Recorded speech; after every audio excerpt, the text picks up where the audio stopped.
Hey, it's Seabass, and oh boy, do I got a story for you all today.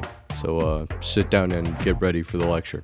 I think you might have noticed by now, but as of recently, Jaguar, one of the greater staples of the British car industry, has gone through a really interesting and kind of strange rebrand that has a lot of people scratching their noggins. A lot of the controversy has to do with the overly political nature of the conversation surrounding the rebrand, but I think that it's a really important thing to look at this from a neutral perspective, because, in my opinion, excluding the current political arguments about what Jaguar is doing, this is just one of the strangest attempts at a rebrand that I've personally ever seen.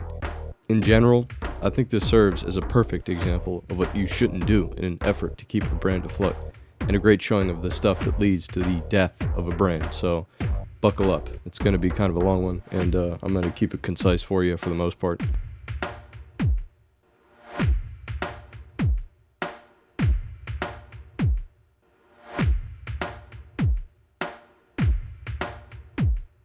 So, first, I figured we'd start with how we got to where we are in current events.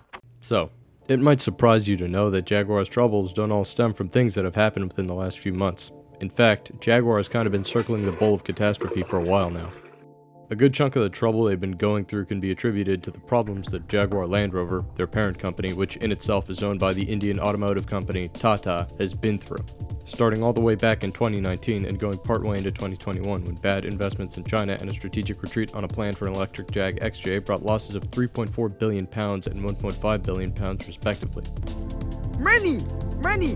I love you! Jag had also encountered supply line issues coinciding with the drop in superconductor production seen during the pandemic. By this point though, Thierry Bolloré, who was appointed as the head of JLR in 2020, had already announced that Jaguar would commit to only producing battery-powered electric cars by 2025. Obviously though, this plan would end up falling on its face, with Jaguar's newer electric model, the I-Pace, not really bringing in the kind of figures that the company needed. Following Bolloré stepped down as CEO in 2022, which was cited as being for personal reasons, although it's probably because he thought to onboard this Titanic before the impending iceberg that we inch closer to by the day, Jaguar would funnel all resources to the production of an all-electric lineup, leaving mediocre production numbers for previous models, and eventually, in November of this year, completely stopping production of new cars in an attempt to get rid of the old stock burning holes in dealership floors in order to start fresh on their new design language and philosophy, which brings us to today.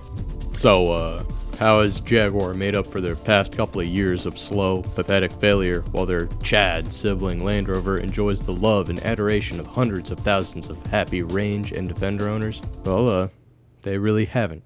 As of the 19th of November of 2024, Jaguar's YouTube channel has gained over 3 million views from their pretty infamous new advertisement, and they've got a total of over 160 million on all platforms. As a lot of people have already said, the ad kinda just looks like an ad for a purse or some clothes. It really doesn't look like a car company ad at all, and that's because it really isn't a car company ad. It's just a company ad. It features a bunch of really colorful actors essentially just walking around and posing, with one painting a line into what Jaguar calls their new strike-through motif, and another holding a sledgehammer with the implication that they'll use it to break molds. The ad literally doesn't have a car in it anywhere, and I think the express purpose of this was probably just to shock the market and give themselves enough breathing room in the chaos to start making moves. You know, I'd say their new slogan, "Copy Nothing," which is an adage that came from the original founder of Jaguar, explains it pretty well. Why put cars in the ad if every other car brand is doing it? And so, that's what ended up happening. They created an ad for the car company, which didn't have any cars in it. Case in point, it was immediately obvious that a large group of people who paid attention clearly didn't like what they saw. From the perspective of someone only focusing on the car aspects of this, I just don't get how the higher-ups at Jaguar actually like the response that they're getting from this, but who knows? They might actually pull through somehow. Following the new ad and a previous appearance at the Virgin Atlantic Attitude Awards by the UK brand director of Jaguar, they'd unveiled the fruits of years worth of planning and labor, the Jaguar Type 00 concept.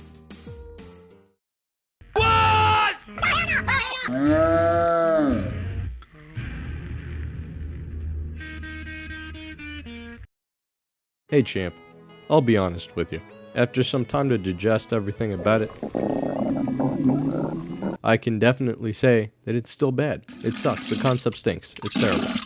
Jaguar's approach with the 00 was to subvert basically everything in terms of norms of what other companies have done with concepts as well as production cars. What they ended up with was a giant pink pleasure device with absolutely nothing in the way of objectively good design features aside from the general body lines, which you can tell are good because most young children who like cars in one way or another end up doodling something real similar to it during the little time they have between picking their noses and eating Play-Doh.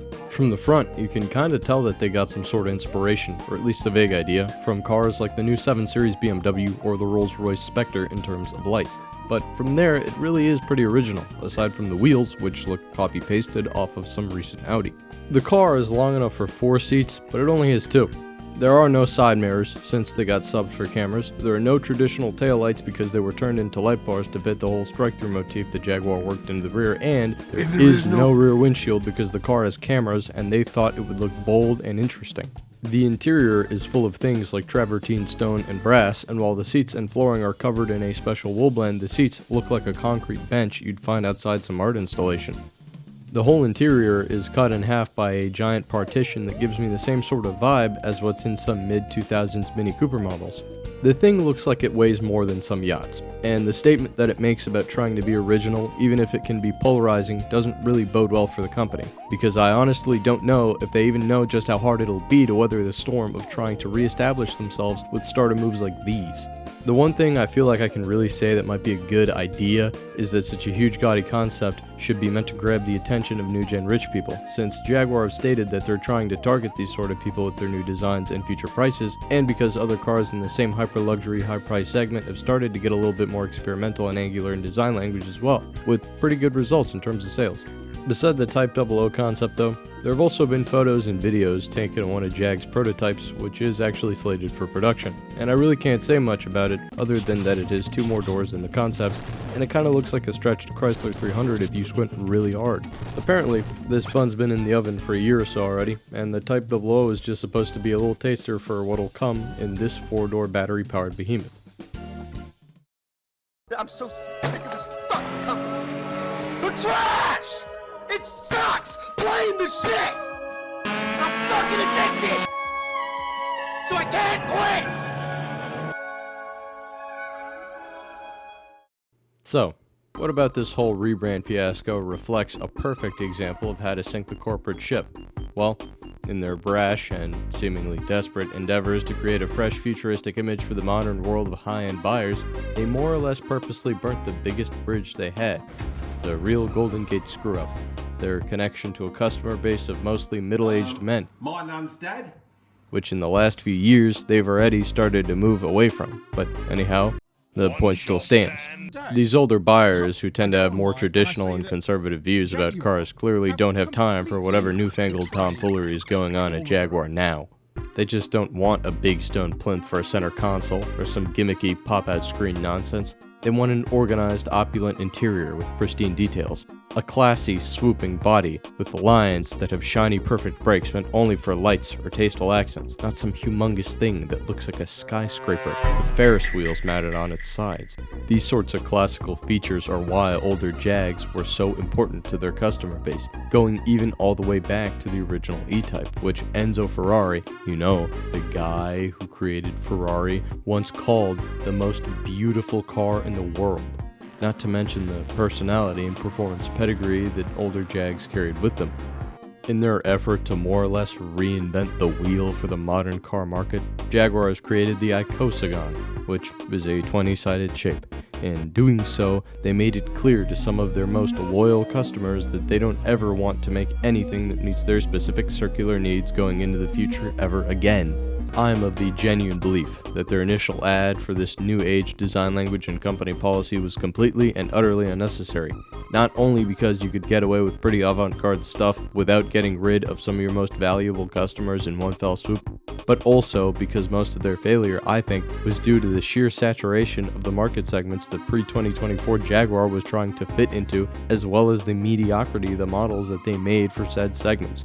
Who in their right damn mind is going to want a Jag I-Pace over a Tesla Model Y, or a BMW iX, or a Merc EQB, or a Volvo XC40 Recharge, or a Genesis GV70, or a Rivian R2, or literally anything else, because this segment of cars fucking sucks. A dandy, a damn dandy, that's who. Now granted, I get that the Rivian R2 is a pretty new addition, but just in general, I think all of the other options are the safer choice. Anyway though, the way I see it, this rebrand and the really polarizing approach that Jag have taken just lights a spark on the already dry tinder pile that is the result of Jag's awful execution of their EV plan and transitional phase. Jaguar just hasn't fit in the world market for cars in the same way that they did a decade or 2 or 3 ago, and it's been a long time coming. Instead of turning a warehouse into a color blindness test to film that silly-ass commercial, they could have taken a page from Buick's book and found a way to fit into the semi-luxury category and work their way up through China slowly and strategically, eventually building up the strength to start making fully electric cars that have a more or less guaranteed spot in today's market nowadays. I do understand that this sort of stuff has been out of the scope of what JLR can do with Jaguar for a bit now, but man, if there's ever been a textbook example of what bad management and shameless pandering to what old people think young people are can do to a brand, this is literally it. You know, I hope Jaguar can make it another few decades, but from here on out, they're gonna need some big miracles and favors to keep them afloat.